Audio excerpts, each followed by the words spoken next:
All right. Breaking news on the TikTok update. I'm TW. This is Justin. We're here to talk tech news, and the biggest topic of the day is TikTok. Is it banned? Is it not? We're 30 hours away from the actual ban. I'll post this right Crazy, after we man. get off. But let's start there, Justin. What are your thoughts? I mean, the latest update is Biden has said after the Supreme Court upheld the ban that they will wait for the next president to decide. So they won't enforce it, but the ban is on. Like, is Apple or the others going to actually enforce? It's kind of like last minute here. What are Yeah. your thoughts? I'd love. Well, yeah, interesting. So on that last piece, because like I had a post on LinkedIn today that like went kind of Mhm. viral in terms of what was going on with the ban and the Supreme Court upholding it. And one of the comments was actually on, well, what if the platforms are kind of like, bunk it, we're not going to do anything, like we're just going to keep it on there. Like, is that something that would actually happen? And you have to realize there is a significant amount of financial risk in keeping the apps in the stores, because the way that the ban is structured is for any infringement by a company, it's like $1,000 per incident. So there's really kind of billions of dollars at stake if they don't go dark or don't shut down. So what I think will happen is it will be removed from the stores. When you go into the app, they'll have some type of pop-up message. I wonder if you'll be able to even use the experience. That I can't necessarily say yes or no, but it'll probably have some type of pop-up that gives you more information. The thing that's the most interesting for me, I was listening to a podcast or just Bloomberg News earlier. And one of the things that it talked about was the fact that even though people who have the app can still get back into it, the way that the ban is structured is American companies who may be like managing all the data, like Oracle, for example, are no longer going to be able to support it. So Yes, if the you think support is about a real issue. the support piece and the degrading of the platform, actually, like maybe really quickly, it could be kind of a catastrophe. I mean, I don't want to be outsized, but like it could be. So I'm not sure exactly how it's all gonna go, but it's pretty Yeah, crazy. if I was betting on it, I would say nothing happens. Like, we're just gonna, there's too much money, there's too many eyeballs, they're not gonna touch it. But if they are gonna do something, I'd imagine it'll be like new users can't download the app, and then service denigrates, and it's gonna be buggy, and then people slowly migrate off of it until they figure it out. Those are Yeah, probably the two options. It seems like. So, which one are we going down? We'll see. My guess is business as usual, maybe a little bit more buggy, but yeah, you're right. Like, there are lots of implications and plans that go into this that I think that can't be last second. Like, these decisions are probably made weeks in advance in preparation of this. yeah, So, like, I bet lots of companies are kind of in this holding pattern of like, do we support? Do we not? Do we do the work? We have people working on this. Do we move them on or off this project? So that to me is fascinating. Like, yeah, it let's just assume the ban holds. Where do you think the eyeballs go? Like, that's the most yeah. important thing. Where is it? YouTube Shorts? Is it Reels? What do you think happens here? I think that's exactly the right question. And so I kind of break it up into two categories based off of TikTok's kind of core value proposition. One is, being able to pretty, easily scroll enjoyable videos and kind of pass the time. I think that percentage of the traffic goes pretty quickly to YouTube Shorts and Instagram. I think TikTok has a better algorithm, but relative to the use case and why people, kind of mindless scrolling behavior, maybe they're trying to get some insights, et cetera. Probably better insights from YouTube Shorts than Instagram based on the content. But I think that traffic, just vast majority of it shifts there. I think what the interesting thing is, though, is the live streaming piece and that component that was like becoming an increasingly big part of the Right, business, not only right. in terms of where share of time was, but in terms of the e-commerce opportunities. And that's where I think things are like pretty wide open. So you have apps like Favorited, you have other Chinese Whatnot. app that, yeah, Whatnot, you have a host of eBay other, Live. yeah, you have throwback ones like Live Me and you have all these companies that are going to be vying for that audience. And that's where I think it's going to be really interesting to kind of see who comes out on top there. I think the real challenge here is people go to TikTok for the mindless scrolling and end up on a live stream that goes, and maybe they purchase a thing or two based off of Hmm. the content they were scrolling through. Whereas these other companies, whatnot, all these live companies are strictly for live e-commerce, which I think people's brains aren't think like I'm going here to buy something. It's more like I'm mindlessly scrolling. Oh, that looks interesting. Now I'm going to go to a live and buy it. That funnel, I think, is going to be very interesting to see what happens and how people sort of adjust and how companies adjust if there is truly a ban, and like how people are going to sort of capitalize and monetize on Yeah. this sort of like endless scrolls, so to speak. But I will jump in. I did consulting a while back. You remember, for a crypto company, Yep. and I interviewed hundreds of people just about their social media patterns, and the answer I consistently got for a demographic of Gen Z but motivated by productivity is they don't like they use TikTok, they noticed the addiction, and they deleted it. And I wasn't like hearing this one or two times. I'm talking dozens and dozens of times a day. Hmm. I would hear people say, "Oh, I like YouTube because I'm educational. I learn it, and I like these podcasts, and I like viewing them, and da da da."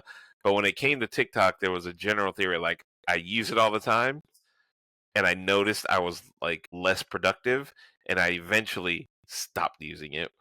So I'm wondering if we're going to speed up that process through this, where lots of people realize, hey, you know what? I don't need this. It's not really helping me, and they find something else completely to do. Is generally what I think that demographic that I interviewed all sort of replace that time with other things, reading, family, this, not necessarily online. They just said, hey, I got to get off my phone, Yeah. and be more productive. So I'm really interested by that.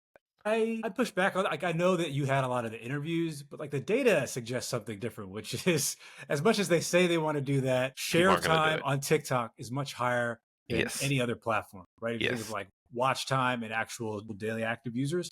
So I think that there, and this is something that we run into, in the app space when we're kind of like doing surveys, things like that too. I feel like people just kind of don't want to say that they're spending mindless time on there, Right.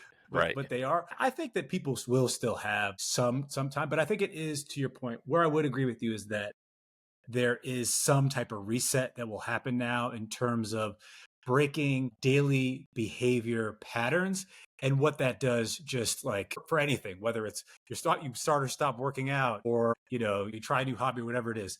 So many people have spent so much time on that app that now they have to replace it with other things. I think a lot of it will be with entertainment. I think that value accrues, in terms of that format, like I discussed, mainly to kind of Instagram, YouTube Shorts. But there's a certain percentage of that time, maybe 20, 30% of that time, in terms of kind of like just mindless entertainment piece, that goes to Netflix, that goes to Yep. Disney, that goes Yep. to Hulu, et cetera. And I don't know where the market is right now, but it was booming today. I don't know I didn't kind of like look at the Yahoo Finance and see what the deep dive was now. I know it was going crazy, but I'm sure some of it has to do with this news and where analysts think all that time is going to be spent now. And so you saw like tech companies go crazy. This is going to be interesting. I'm curious as well what's going to happen. Well, here's another question for you. Let's say it gets handed over to Trump. Now with Elon's, sort of, I know it's Doge, but let's just say he refers to Elon. Elon owns X. He Right. obviously has a little conflict of interest here. Where do you think they go? Is he going to If say, get rid of TikTok? It's not good for us, and then come uh, to X? I mean, he's going to say, "I'm going to buy it," Yeah, he's going to and try to then buy it. make the true super app. I mean, that's Yeah, always been his intention from the yeah. beginning, right? Like, so I think if he can somehow execute on that vision, I also feel like right now, new administration, unbridled capitalism is going to be at the forefront of everything. I could kind of see that going down. Yeah, like it's kind of interesting, because if it doesn't just get shut down, we're like, who are the parties that would even get access to the app? I think you got Elon, CCP likes him. He's friends with that. He's friends with Trump, so that might be kind of good. There's this whole like cadre of conservative business leaders, private equity, VC guys who are kind of leaning in to try to acquire it. You could have maybe seen like a Zuckerberg, but I think he's only recently ingratiated himself with Trump, so I don't think he'll be able to kind of vibe. I've heard Mr. Yeah. Beast say a number of times he's Mm, interested in buying it. that's pretty cool. So we could see a really quick shift here of like Mr. Beast owns TikTok. That'd be insane. I But love that.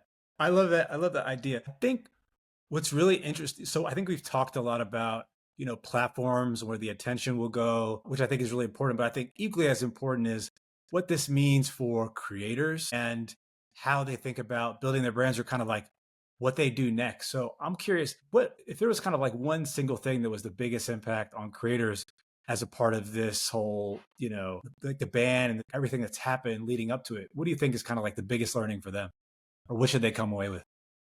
Well, I've sort of dug into this a little bit. I think the biggest concern now that I'm hearing creators have is like, oh wait, all of my followers on TikTok and all of my like good standing there isn't very useful elsewhere. So Yeah, I spent all this time growing this thing, and for what? So now I'm going to YouTube and I'm going to Instagram, and I don't have that following. So now I think people are starting to learn, hey, I need to start sort of doing my own personal brand and getting people to follow me personally on every platform instead of just on TikTok, because obviously, if you're channel agnostic, you have a better chance of surviving something like this. So it's a good yeah, wake up call for everybody, right? Like, yeah, I can't be too, getting a follow while great on TikTok, not so useful on other platforms. So yeah, I think people are going to are getting a quick education on that, right? They're like, yeah, oh, wow, when I put my exact same content on Reels, I don't get the boost that I get from TikTok. So now I've got to re-educate. So I yeah, think that'll be fun to see everyone readjust. yeah. One thing that you've talked about, I think, on a few different episodes, is also this idea of like the importance of emails. Yes. And like you've been Yes. screaming from the mountaintops on this literally forever, but especially now within this context, like kind of this whole wake up out of maybe being on autopilot on some of these platforms. It's like you don't own your You relationships don't. with your You with your don't. following, and the Yep. best way to do that still is life cycle type, whether it's text or email. Probably more email than text, because I feel like people don't want to get blown up all the time. But I feel like you called this in your thesis of still how important it is. So maybe you have some kind of thinking on that, because you just have such a tremendous life cycle background. So I No, think that would be helpful email for is the still audience. like every company I go to, I do a deep dive on email, and it's still a huge driver. Like every generation still uses email to some level for outreach, right? You need to register, you needed to verify something, you just need an email address, and people are all over the map in terms of with PII, in terms of like, hey, do I give my personal email? Do I give my work email? Do I give my spam email? There's all of these things that are tied to email, but ultimately getting that is so important, because that's like where a true relationship begins, right? When you're like, Yep. hey, let me get your email, and I'm going to email you when something important. Now, whether or not how you can reach them through email is a whole nother issue, but like getting it is number one. And I Yeah. think everyone's learning very quickly. Let's do it. I was listening to the All In podcast the other night on my walk, Yeah. and they said, after 4 years of doing this, we're finally asking for your email address, because I feel like they're Hmm. also like, we need to get everybody's email address, because these things, when we need to do an outreach, we can't, because Yeah. right, like you're dependent on these algorithms to push you, and if they change or something happens, what do? You're Yeah. posting into the ether basically, and hoping they can find you. So I think everyone's gonna quickly need to ramp up their email marketing skills Yeah. and acquisition skills, and it's gonna be fun. Like it's Yeah. gonna be fun for everyone to figure out. So maybe we can jump in and help. Yeah. Well, yeah, I think that definitely on that piece, if people are kind of interested, growth marketing support, email marketing, kind of everything. That's something that's interesting to you. Definitely reach out to us. It's a We'll have great all that information. transition for what we're going to talk about, which is personal career growth development. We'll be Give me 1 second. We'll be right back. All right. In other news, there is a huge announcement from Meta about more layoffs. I know it kind of went crazy on your LinkedIn, and if you haven't subscribed to Justin's LinkedIn, we'll have it linked right here below in the description. You got to check it out. He updates it every day. It's amazing. You're really Thank you, missing man. out if you're not checking it out. But talk about it. What happened to the sort of Meta announcement here with layoffs? Yeah, so I'm kind of reading from some of my notes on this. So Meta recently announced that they're going to cut 3,600 jobs. That's about 5% of the workforce, and it's part of a new what they're calling a performance focused strategy. And essentially, what that means is like moving out lower performers, trying to optimize toward team efficiency. What they did say also that those people will likely be replaced, but this marks like the third really big layoff that Meta has had recently. And I think why this is so interesting and why we wanted to dive into it today is it's an emerging trend that's now in tech that I think will just continue, and this is just the new reality. And I think you have a few compounding factors here, right? One is we're no longer in the ZERP environment of low interest rates where these tech companies were just like high flying. They're considered more mature companies by the markets, and so they don't have the same multiples. And because of that, people are looking way more at the dollars and cents, and that flows down to everything that happens in the entire valley, right? From the number of from startups who are able to get funding to companies like having to report more profits, so they have to kind of reduce operating expenses. So you have all that stuff that's kind of constricting the market from where it once was. I think the other piece, and this is why it may feel in some ways, especially if you're out here, in Silicon Valley or in the tech space, may even feel tighter, is the advent of AI and like everything that's going on now Yep. with these new models and the efficiencies that are driven. Yeah. One person can now have the productivity of like two or three, in some cases, and there are a number of different roles, particularly within kind of back office stuff, but then also marketing, et cetera, that you just don't need as many folks, and even engineers. In the LinkedIn piece that I did, Mark Zuckerberg was on the Joe Rogan podcast, and one of the things they talked about was that they now have the AI capabilities internally that can turn a mid-level engineer that can take AI and those capabilities and basically turn into like the output of a mid-level engineer, and they could have that really ramping up by the end of 2025. So what does this all mean? And I know I'm on my soapbox, but got like another minute, and I want to kick it over to T-Dub for his thoughts on this. But what I think this means is you're going to see, more people who, talented folks, but they're kind of like pushed out of these companies because there just aren't roles that exist anymore, and it's going to create, an entirely new ecosystem of potentially like fractional work that people are pushed into. But before we dive a lot into that, I want to get your response on these cuts or anything else going on in the space that you think is Yeah, interesting. it seems like it's in line with all the other layoffs and sort of what Elon did at X, which is like, hey, I can cut a lot of people, give us a sort of a maintenance mode and see what happens and get really efficient for the bottom dollar of the company. And more, I think companies are seeing that and they're trying it. And they're saying, hey, wait, I can cut more people and I can increase profits and I can use AI to supplement and I can sort of hire lower level members or staff members to and supplement. They're going to try it and we're going to see it. And now with return to office and you've got a lot of things happening right now that can give you a really good reason to start laying off and then figuring it out to sort of like resetting for the new year's. I don't think it's surprising. I think we'll see more of it, but again, it's like internal tools with AI seems to Mm-hmm. be a real move here, right? Because now Yep. internal developers and engineers who felt like they were super safe are now probably feeling a little heat. Like, I'm actually being replaced. The QA checks and code Mm-hmm. checks and all of those things can be done through AI, which in previous times were very dependent on great engineers to check the code and balance it and do all that. Now you can do a lot of it through AI. But there's also like AI engineers who probably need to jump in and help. But like, yeah, this is a real concern for a lot of people in the tech industry. And people are now realizing, similar to like creators that want to get emails now, a lot of employees are now thinking, oh, wait, I better start working on my personal brand. I better start figuring out what's next because my career may take a little pivot here. So I think that's where the fractional work is really interesting because there is a lot of opportunity for everyone to sort of stretch themselves for a bunch of different companies. What are your thoughts on that? Yeah, I think it's the new reality we're in, and you kind of have to do that now. Yeah. Um, I just don't think there will not be enough full-time roles that exist relative to the number of people who are currently in space. That being said, I don't think it's all negative per se. I think that a shift into a place where there's more fractional work, where people can share their time, they can actually get to a place where they are kind of maybe even making the same amount of income, but having kind of the flexibility of working with multiple companies, and if they losing one job, they don't lose all their income. And so I think there's still a lot of opportunity there with the right framing. But it can I can it's definitely scary hours in tech. Let's just call it what it is. It's definitely scary hours in tech.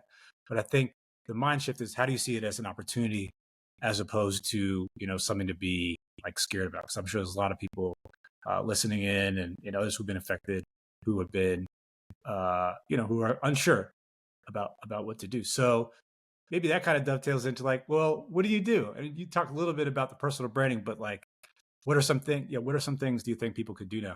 I think this is really interesting because I think some people are in this overemployed mode where they've taken on three or four. They're in the mode of like, hey, I'm going to take a bunch of jobs, as consulting gigs or even full time jobs, and try to balance them with AI, and they've kind of done it themselves. I think those people are probably going to be pretty far ahead and understanding how this works.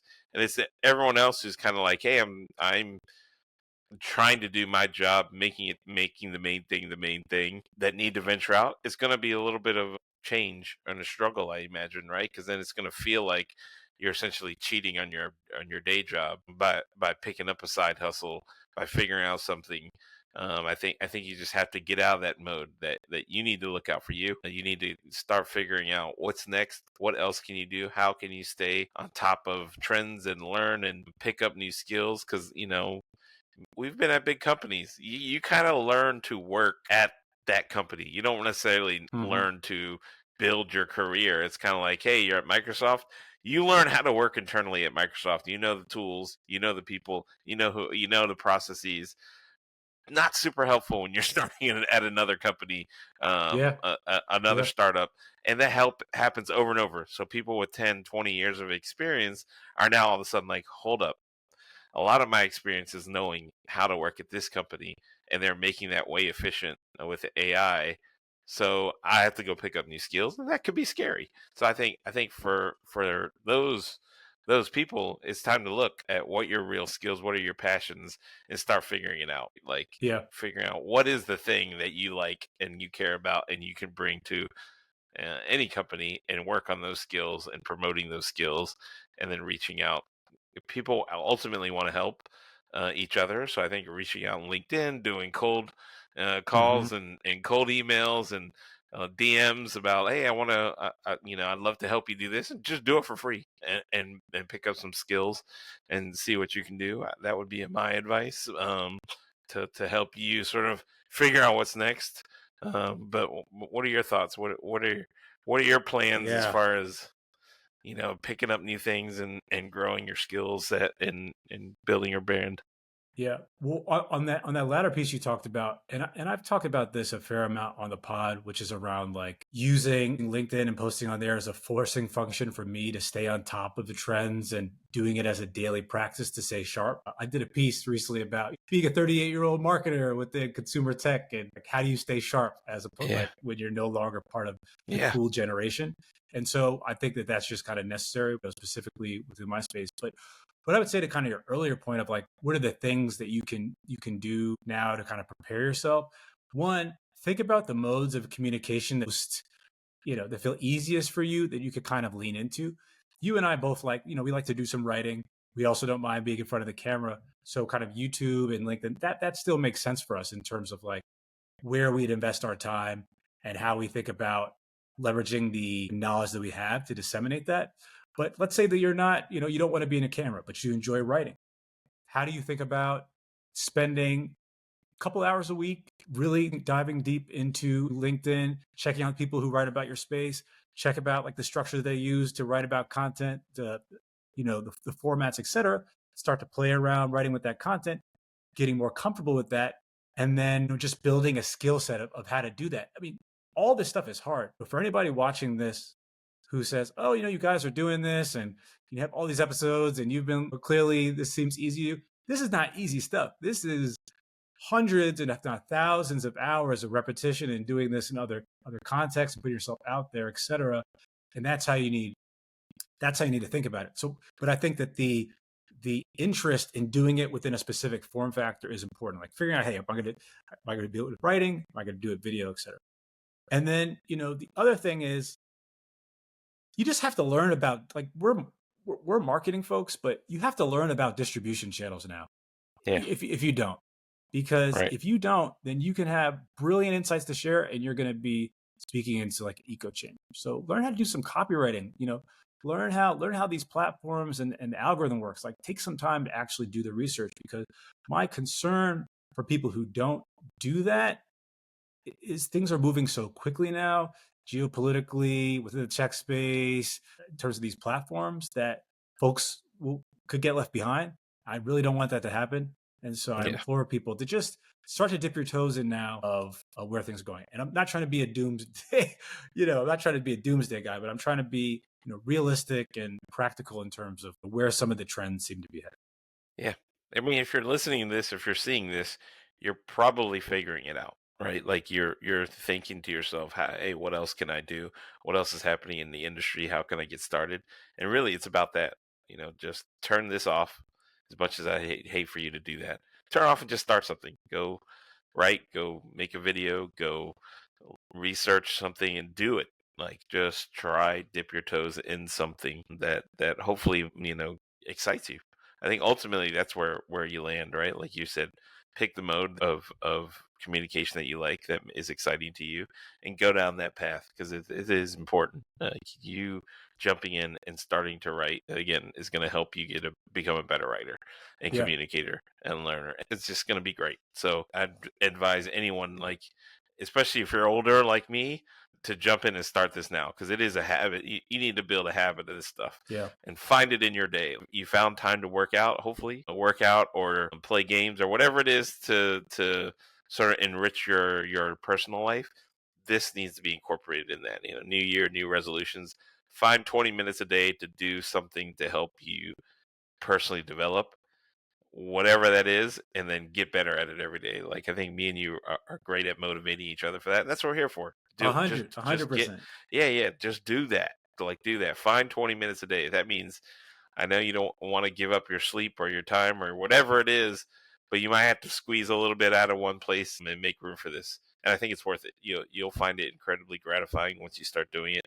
Might be painful at first, but I think you'll enjoy it over the course of time. You'll be like, hey, wait, this is paying dividends for me on that ever growing learning mindset. So I think Definitely. that's the next step.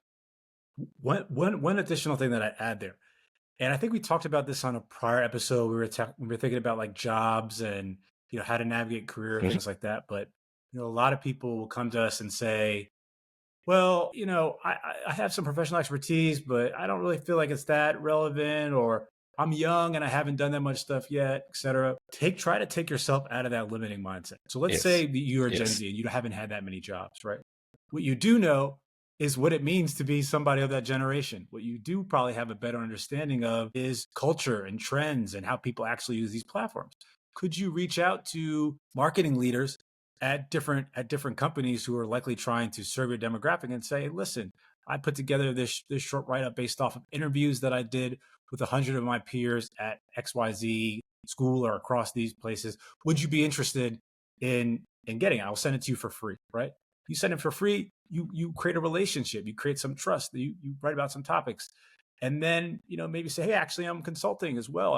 I'm bringing in a swath of students who are willing to talk about these trends, right? Like, you start to see the development of an actual model to not only create connections, but also to monetize what you do know, right? Maybe you're a stay at home mom, but you know a lot about like the best tools and platforms, and everything else to kind of manage, life and your kids and everything going on there. That's incredibly useful knowledge and skill set. So I think if you think more expansively outside of like, oh, just this is just my profession, what I did, and other forms of knowledge that you have where you become an expert, that is also Huge, that's right? huge.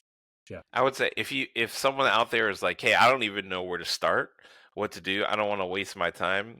Here's something I've done in the past that has helped, which is number one, look for an actual job posting that's out there that is vaguely interesting to you. Maybe it doesn't fit you, most likely shouldn't fit your current job, but you have interest in it and you think you know how to do it, and actually go and do it, right? Like, go and put together a presentation, think about it, use AI, use your resources, try to fill in what you can, put in the assumptions, create a one page, two pager, if you're in that Amazon mindset, or create a deck, whatever you think, right? To say, hey, this is how I would tackle this job, and then email it to them.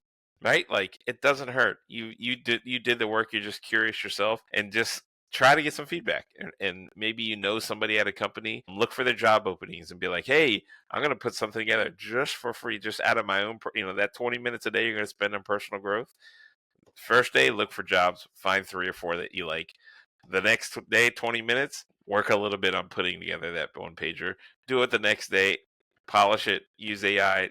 Like there you go. In one week, you're going to have a presentation to share with somebody, right? You may not be perfect, but you're going to put Yeah, it in AI and you're going to you know, try to make it as best and yours as possible and then share and then get better. And guess what? You're going to feel real good like after one week.